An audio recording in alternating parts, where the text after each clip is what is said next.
各位街坊，上午現貨黃金可謂吐氣揚眉，直接衝破前期高點，創下歷史新高。整體走勢係強勢整理，多頭格局穩穩鞏固，冇俾空頭任何機會，最終收報4981.83美元，足足升咗45.17美元，升幅0.92%。今個月累計升幅仲突破10%，呢股強勢真係冇得彈。今次金價能夠一路走高，唔係單一因素推動，而係地緣風險、減息預期同機構加倉呢三大動能一齊發力，形成共振效應。首先講核心嘅地緣風險，格陵蘭島爭議根本冇緩和，當地政府直接否認美歐所謂嘅框架協議細節，仲話主權係紅線，半分都唔讓。美歐之間嘅矛盾越來越深，北極地區嘅利益爭奪愈演愈烈，市場避險情緒一直居高不下。仲有中東局勢都唔安靜，美軍不斷增兵，加上美國插手委內瑞拉事務，引發全球能源供應擔憂。多重風險疊加之下，大家自然紛紛買入黃金避險，進一步推高金價吸引力。除咗避險，美聯儲減息預期同美元走弱都係金價嘅重要支撐。美國核心 PCE 物價指數同比升2.8%，屬於溫和通脹水平。市場普遍估計，今年下半年美聯儲會減息2次，每次減25個基點。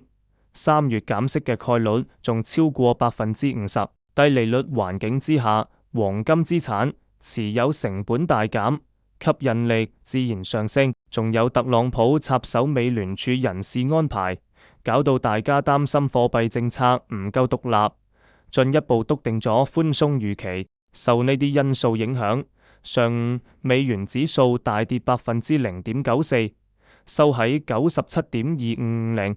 唔單止減低咗非美貨幣持有者買金嘅成本，仲反映出去美元化浪潮下，美元信用越來越不穩。歐洲多國央行都計劃減持美債，增持黃金。黃金嘅儲備屬性越來越強，機構同全球央行嘅持續加倉。全球最大黃金 ETF SPDR 持倉量升到1079.66噸，創咗2年多以來嘅新高。中國央行已經連續14個月淨增持黃金，波蘭央行亦都計劃增購150噸。全球央行黃金儲備更係創咗30年新高。而家黃金已經唔單止係短期避險工具，更成為對沖美元風險同地緣不確定性嘅核心資產。大家要密切盯緊3個核心信號。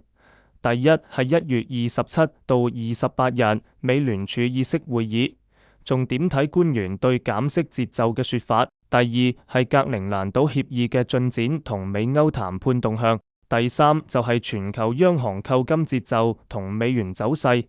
如果美元跌破97關口，金價上行空間就會進一步打開。最後以上內容僅供參考，絕對唔構成任何投資建議。鍾意講金嘅朋友記得訂閱、按讚、分享俾身邊街坊。多謝收看。